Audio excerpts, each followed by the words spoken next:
Slowly, softly, we will walk into the story of Esther, a woman of quiet courage and hidden strength, chosen for a moment she could not have foreseen. This is not a tale of thunder. It is a whisper, a gentle unfolding of grace in the still places. And tonight, it begins with rest. So settle in, let the day fall away, and listen with your heart at peace as we begin. This is the story of a girl whose name meant star. She didn't grow up in a palace. She didn't seek power or fame. She was not born into greatness. She was just faithful, quiet, kind, thoughtful, and God saw her. This is the story of Esther, the girl who became queen, not to rule with might, but to rescue her people with wisdom, and to shine in the darkest moment with a courage that was almost silent. And this story is for you too, because sometimes the ones who change the world don't shout, they whisper, they wait, they love gently, they speak when the time is right, and they stay still long enough to hear what others miss. Esther was like that. And if tonight your heart feels tired, or your mind is busy, or your spirit is wondering if it matters, when you're quiet, let this story be a blanket. Let it remind you your quiet strength matters. Esther's story begins in a land far from home. Long ago, God's people had been taken into exile. They lived in cities that were not theirs, under kings they did not choose, and even though the temple was far behind them, God was still near. In a city called Susa, a young woman lived with her cousin, Mordecai. They were Jews, but in a world where that truth was sometimes dangerous to speak aloud. Esther was gentle and wise beyond her years, and Mordecai loved her like his own child. He had raised her, taught her, protected her, whispered the ancient stories of their people into her ears late at night. Stories of Sarah, of Ruth, of Deborah, of Hannah, of a God who saw even the smallest among them. Esther listened. And she remembered. She never dreamed she would be taken to a palace. She never imagined she would wear a crown. She never planned to stand before a king. But one day, that's exactly what happened. Not because she asked, not because she schemed, but because God, in his gentle way, was already preparing the path beneath her feet. There would be danger. There would be silence. There would be moments where her heart would race, where her life would tremble on the edge of risk. But there would also be deliverance. Because this is not just a story about Esther. It is a story about how God moves behind the scenes, how he hides in plain sight, how he protects without making a sound, how he turns the tables just in time, and how he gives courage to the ones who are willing to step into the unknown, even when they're afraid. Especially when they're afraid. Esther was not fearless, but she was faithful. And faithfulness, when held with humility, becomes strength greater than fear. So tonight, as you lay in bed and listen, let this story settle in your soul. Let it remind you that the quiet ones are never forgotten. Let it bring peace to the corners of your heart that carry questions. You don't need to be bold to be brave. You don't need to be loud to be heard. You only need to be willing to listen, to trust, to take the next step, just like Esther. Now close your eyes. Let the hush of night wrap around you. Let the stars overhead remind you of the ones who came before you, those who walked with trembling hands and brave hearts. You are not alone. You are part of the same story. And God is near, even when He's quiet, especially when He's quiet.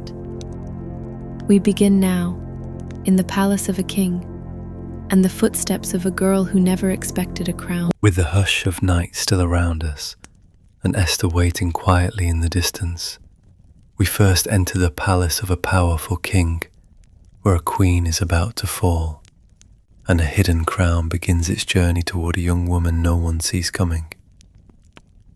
Let the story unfold gently. Let your thoughts slow. Let the quiet strength of Esther guide you into rest. Long ago, in a city of high walls and golden courts, there ruled a king named Ahasuerus, known in some tongues as Xerxes, a ruler of vast lands, from India to Ethiopia. His kingdom stretched far and wide, and his palace in Susa gleamed with polished stone, tall pillars and silken drapes that fluttered like breath in the desert heat. Ahasuerus was a king of power and splendor. He loved to show his riches, the silver couches, the marble floors, the goblets of gold, each one unique. And one year, in the 3rd year of his reign, he decided to throw a banquet, not for a day or a week, but for 180 days, a feast of glory for all his nobles and governors. And when those days were finished, he gave another feast, this time for all the people in the city, great and small. For 7 days, they gathered in the garden court, where fine linen hung like clouds, and wine flowed freely. The king was in good spirits, his heart lifted by the laughter of men and the clink of goblets. But across the palace, in another hall, Queen Vashti was hosting a banquet of her own for the women of the palace. She too was regal and strong, a woman of beauty and presence. And on the 7th day of the feast, when the king's heart was merry with wine, he called for her to come to him. He sent 7 of his most trusted servants to fetch her, asking that she wear her royal crown and appear before the men so all could admire her beauty. But Vashti refused. She would not come. She would not parade herself before a crowd of half-drunken nobles. She would not step into the king's demand like an ornament. She stood her ground. A hush fell in the palace.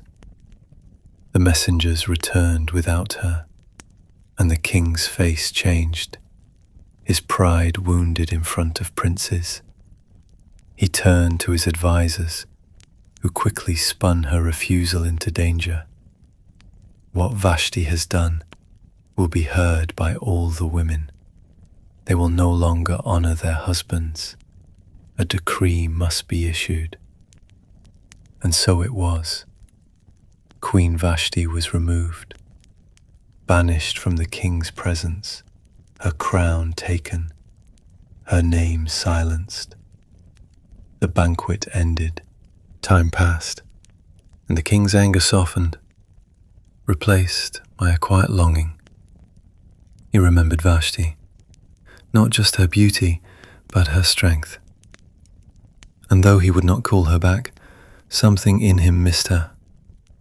That's when his servants came with a new idea. Let a search be made for beautiful young women. Bring them to the palace. Let the one who pleases you most become queen. And the king agreed. Word spread across the empire. In distant towns and quiet neighborhoods, officials began looking for young women to bring to the capital. Girls who were unmarried, girls who were lovely, girls who had no say in the matter. And in one such place lived Esther. She was not noble, not powerful, not rich. She was an orphan. Her mother and father had died when she was young, and she had been raised by her cousin Mordecai, a wise and kind man who worked at the king's gate. Esther's Hebrew name was Hadassah, a name that meant myrtle, a fragrant plant that grows quietly, hidden until it blossoms. She was lovely to look at, yes, but her beauty was not loud. It was quiet, like her heart. She didn't seek attention. She didn't demand notice. She simply lived, humbly and gently, under the care of her cousin. But now, the officials came to their town. They gathered the young women, and Esther was among them. She was taken to the palace. Not with a dream, not with joy, but with silence. She obeyed Mordecai's instructions. Do not reveal your background. Do not tell them you are a Jew. She said nothing. She watched. She listened. And soon, she was led into the women's quarters, into a world of perfumes and silks, of unfamiliar faces and uncertain futures. For 12 months, the women prepared. They were given oils and spices, beauty treatments, special foods, new clothes, and each one would be brought before the king, one by one, hoping to be chosen. Esther made no demands. She didn't ask for special treatment. She didn't compete with the others. She simply found favor with Haggai, the man in charge of the women. He saw something different in her, not just beauty, but quietness, dignity, peace. He gave her 7 attendants. He gave her the best place in the harem. And when it was her turn to go to the king, she asked for nothing extra. No jewels, no perfumes, no special robes, only what Haggai recommended. Because she trusted more in grace than in glamour. The king saw her, and in that moment, something stirred.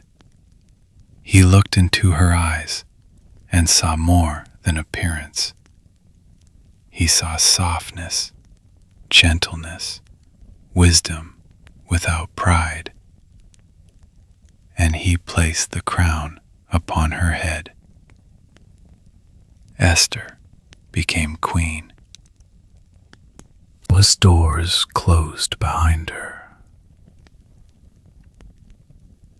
But she did not forget where she came from.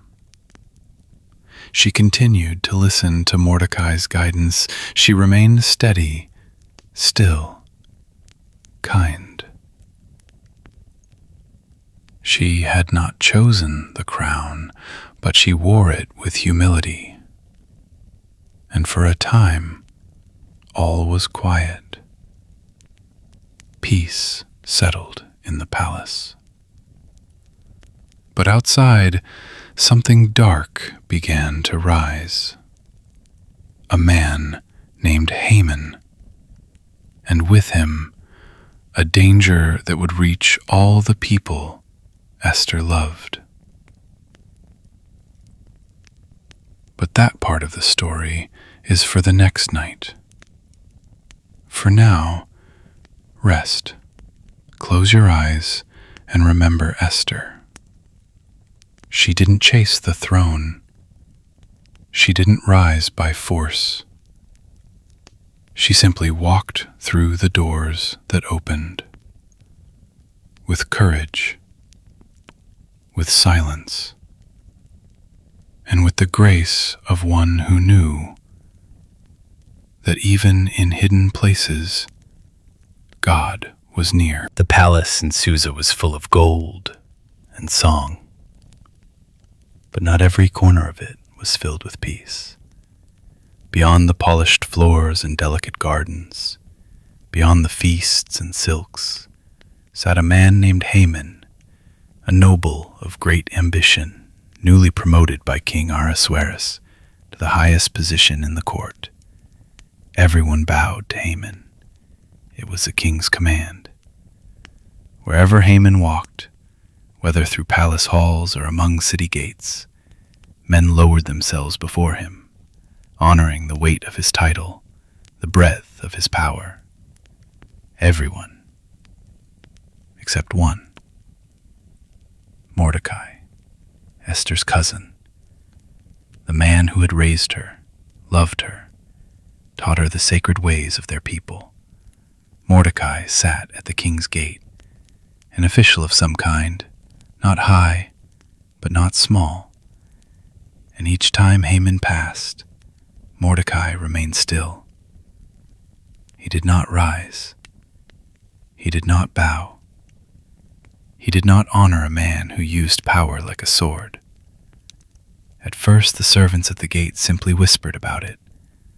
But when Haman saw it with his own eyes, Mordecai refusing to bow, his pride caught fire.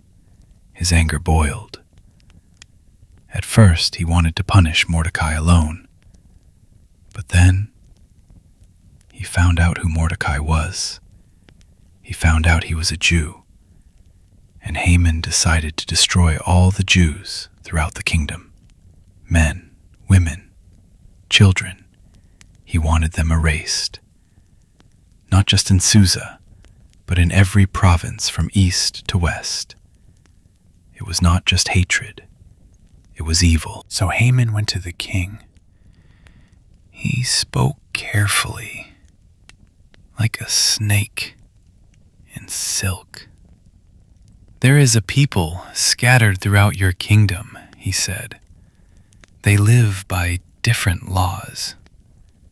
They do not obey your commands. It is not in your best interest to tolerate them. If it pleases the king, let a decree be written that they may be destroyed. I will give 10,000 talents of silver to the royal treasury." The king, trusting Haman, took off his signet ring and handed it over. "Do as you please," he said. And just like that, the decree was written, sealed with the king's ring, sent out across the provinces, translated into every language. A date was chosen, the 13th day of the 12th month.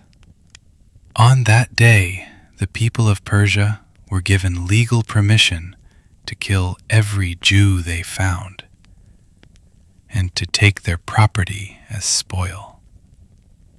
The city of Susa was confused. The people didn't understand why, but Haman smiled, and the king sat down to drink. When Mordecai heard the decree, he tore his clothes. He put on sackcloth and ashes. He went into the center of the city, wailing and mourning. He cried out before the gates of the palace, even though no one in sackcloth was allowed to enter. And across the provinces, the Jews did the same. There was fasting, weeping, wailing, a great trembling across the land. But inside the palace, Esther knew none of this. She was still guarded, still hidden, still wearing her crown and keeping the secret of her heritage. Until one of her attendants brought news. "Mordecai is at the gate. He is in mourning." She was troubled. She sent him clothes, hoping to cover his grief, to soothe it from afar, but he refused them. So she sent one of her most trusted servants, Hathach, to speak with Mordecai directly. And Mordecai gave Hathach the full story, the decree, the money, the destruction that was coming. He even handed him a copy of the written law. And he told Hathach to go back to Esther with this message. Go to the king, plead with him, beg for mercy for your people. When Hathach returned to Esther, her hands trembled. She sent back a reply. Everyone knows, she said, that anyone who approaches the king without being summoned, man or woman, must be put to death unless the king extends his gold scepter. And I have not been summoned for 30 days. The risk was real. She was not free, even in her crown. She could not walk into the throne room without risking her life. But when Mordecai heard this, he sent back one more message, one that would shape Esther's soul forever. Do not think that because you are in the king's house, you alone will escape. If you remain silent at this time, relief and deliverance will come from another place, but you and your family will perish. And who knows? Perhaps you have come to the kingdom for such a time as this. Esther read the words slowly, her breath caught. Something stirred in her spirit, not fear, but clarity. She understood. This wasn't about comfort anymore. This wasn't about safety. This was her moment. Her people were facing destruction, and she had a voice, even if it cost her everything. So she sent one last message to Mordecai. Go, gather all the Jews in Susa, fast for me for 3 days, do not eat or drink day or night. I and my attendants will fast as well, and after that I will go to the king, even though it is against the law. And if I perish, I perish. She put down the message. She closed her eyes. She was no longer just a girl in a crown. She was a queen with a calling, and the God she had known only in whispers was now walking beside her, quietly but surely. In 3 days' time, she would step into the throne room. Her life would hang on a scepter, but her soul had already chosen. She would stand, even if her knees shook, even if her voice trembled, even if no one knew what it cost her.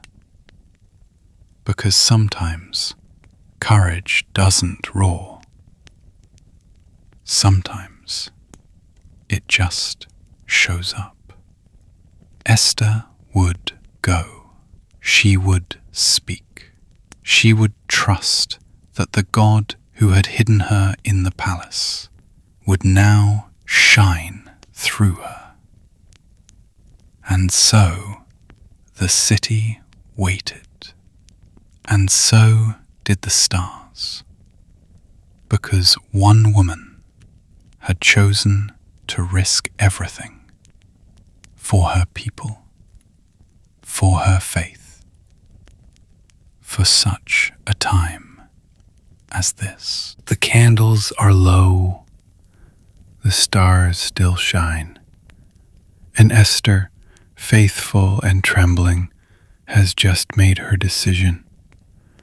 After 3 days of silence, fasting, and prayer, she will rise from the stillness, wrap herself in royal robes, and step through a doorway that could cost her life.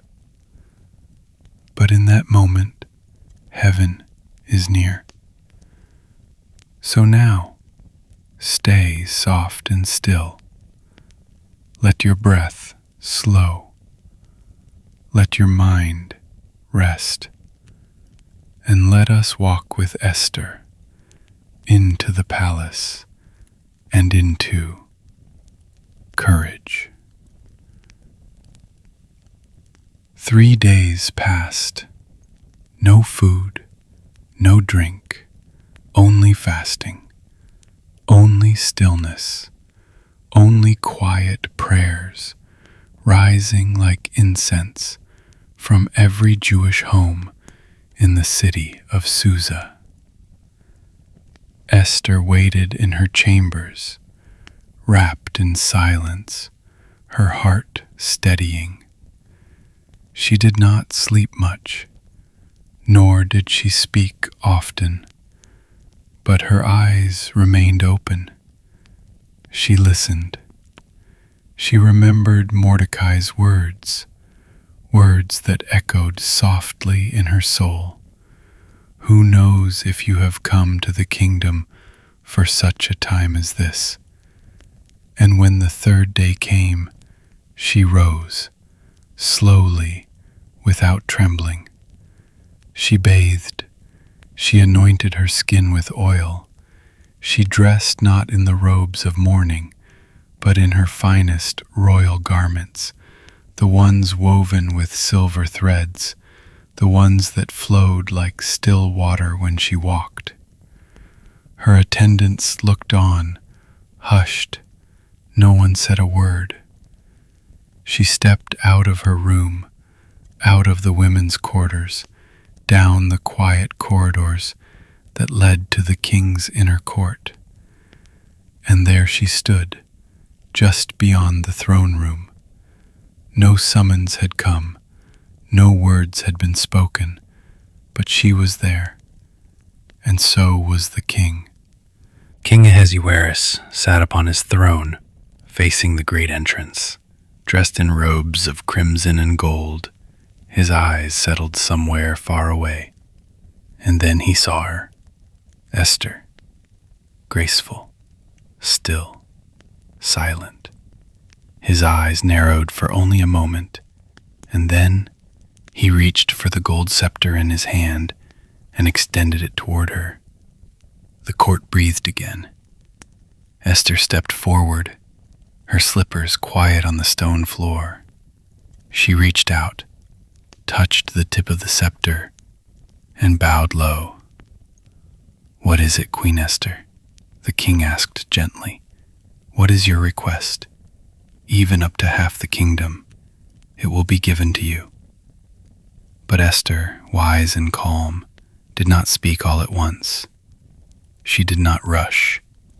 Instead, she answered softly, "If it pleases the king, let the king and Haman come today to a banquet I have prepared for you." The king nodded, intrigued, and servants were sent to fetch Haman. Haman came quickly. He was proud, perhaps too proud. Being invited to a private banquet with the queen and king, it felt like honor upon honor. He smiled as he walked the halls, thinking of his rising favor. That day, they dined together, just the 3 of them. The table was quiet, the food rich, the wine sweet, and the king turned to Esther once more. "What is your request? I will give you whatever you desire, even up to half my kingdom." But Esther answered with grace and mystery, "If the king is willing, let the king and Haman come again tomorrow to another banquet I will prepare, and then I will reveal my request." The king agreed. So did Haman, and the trap was quietly being set, not by force, not by power, but by patience. That night, Haman left the palace glowing with pride. He passed through the gate with his chin high, dreaming of the honor that awaited him. But there, as always, stood Mordecai, still, calm, refusing to bow, and Haman's joy twisted into anger. He could not enjoy the banquet. He could not enjoy his status, not while Mordecai lived. So he went home, raging. He told his wife and friends about his wealth, his promotions, the queen's private feast, and then, with bitterness, about Mordecai. And his wife, Zeresh, offered a cruel idea. Have a gallows built, 75 feet tall, and in the morning, ask the king to hang Mordecai on it. Then, go enjoy the banquet. And Haman smiled. The gallows were prepared that very night. But in the king's chamber, something was stirring. Sleep would not come, the night was long, his mind restless. So he asked his attendants to bring the royal chronicles, the records of his reign. They opened the scrolls and read, and there, buried in the pages of old reports, the king heard something he had forgotten. A man named Mordecai had uncovered a plot to assassinate the king. He had reported it quietly. The plot had been stopped, but Mordecai had never been rewarded. The king sat up. What honor was given to this man, he asked. Nothing, came the reply.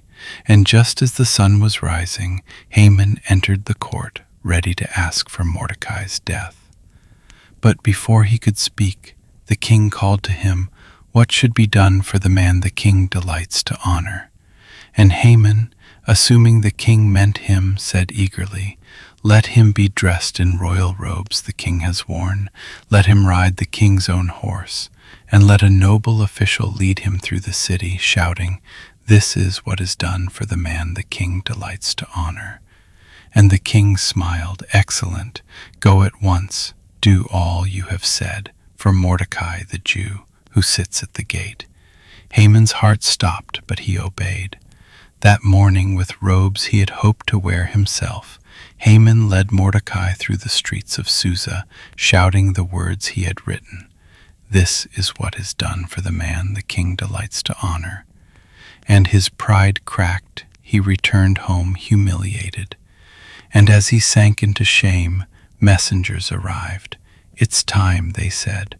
The queen's second banquet is ready. Haman rose, and the noose around his plan grew tighter. That evening, Esther prepared the table once more. Golden goblets, soft lights, food rich with spices. The king and Haman arrived. They sat, they ate, they drank, and then the king turned to Esther once more. Now, Queen Esther, what is your request? She looked at him, eyes clear, voice calm. If I have found favor in your sight, O king, and if it pleases you, grant me my life and the lives of my people. For we have been sold, I and my people, to be destroyed, to be killed, to be annihilated. The king's eyes narrowed. Who is he? He demanded. Where's the man who dared do such a thing? And Esther turned, steady and still, and said, the adversary is this wicked Haman. The room froze. The king rose in fury and walked into the garden, and Haman, pale with fear, fell at Esther's feet, begging for mercy. But when the king returned and saw Haman falling toward the queen, his anger burned hotter. Will he even assault the queen in my own house? He cried. And in that moment, a guard stepped forward. A voice spoke. He has prepared a gallows for Mordecai, the man who saved the king." And the king answered, "Hang him on it." And so Haman was taken, and the gallows he built for another became his own end. The plot was breaking, the tide was turning, and Esther, faithful and brave, had done the unthinkable. She had stood, and heaven had answered. Rest now, dear one. This part of this story has come to a close, but the rescue is not yet complete. A decree has been stopped, but a nation still holds its breath. Next time, we will follow Esther and Mordecai as they seek not just survival, but salvation for all their people. Until then, sleep in the peace that comes from knowing faithful hearts, when given to God, can change everything. Danger has not fully passed. Though Haman is gone, the king's decree remains, signed and sealed in the laws of the land. A day is still set, written across the empire when the people of God are to be destroyed. But Esther and Mordecai are not finished. Tonight, let us step back into the story, soft and slow. Let your thoughts unwind. Let the candle of this tale burn gently beside you. We continue now. The palace in Susa was quieter now. The gallows stood empty, the echoes of Haman's fall fading into the walls. But across the empire, scrolls remained pinned to city gates. Decrees of death, stamped with the king's seal, still marked the 12th month as a day of sorrow. And Esther, now fearless in her gentleness, could not rest. She had saved herself, she had saved Mordecai, but her people, spread across 127 provinces, were still in danger. So once again, she approached the king. Once again, she stood, not as a figure of beauty, but of bravery. The king welcomed her kindly, extending the golden scepter again. "What is your request, Queen Esther?" he asked. "It shall be granted you." Esther spoke slowly, her voice steady. "If it pleases the king, and if I have found favor with you, let an order be written to cancel the decree Haman wrote, the one meant to destroy my people in every province." She paused. The moment held still. For how can I bear to see the disaster that will come upon my people? How can I bear to see the destruction of my family? The king listened. He could not undo the first decree. It had been sealed with his own signet ring, and in Persia such laws could not be reversed. But another way could be made, and so the king spoke to Mordecai, now robed in blue and white, gold crown upon his head. The authority that once belonged to Haman now rested with him. "You may write another decree," the king said, "in the name of the king, and seal it with the ring. Do what seems good to you." That same day, Mordecai summoned the royal scribes. It was the 23rd day of the 3rd month, the month of Sivan, and they wrote a new law, not to cancel the old decree, but to give the Jews the right to defend themselves wherever they lived. They could now gather together, protect their families, stand against any force that came to destroy them, and if anyone dared attack them, they would be ready. Scrolls were written in every script, in every language, for every province, From Ethiopia to India, across rivers and deserts, hills and valleys, the message went out, carried by swift horses bred from the royal stables. And this time, the people had hope. In Susa, the city rejoiced. The Jews, once grieving, now lifted their heads. Light and joy filled their homes. Feasts were held, songs were sung, and in every place the new decree arrived, the people celebrated.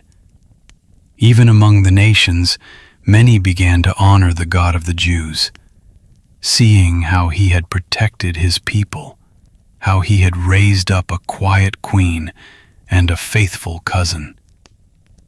The day of sorrow was still ahead, but now it would be a day of strength.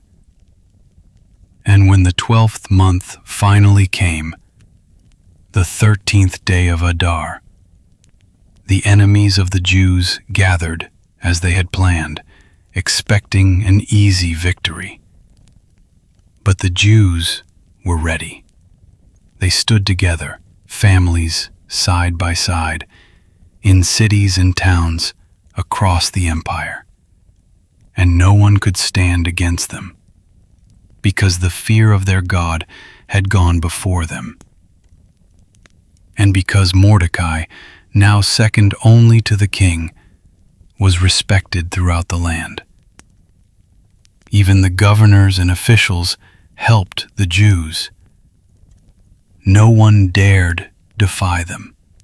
In Susa, 500 enemies were defeated in a single day.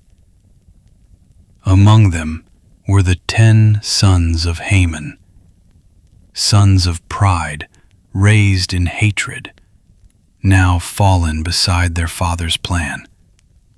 But Esther was not finished. She came once more to the king, not in vengeance, but in wisdom. "If it pleases the king," she said, "allow the Jews in Susa to do tomorrow what they have done today, and let the bodies of Haman's sons be hung, a sign to all." The king agreed, and on the 14th day the people of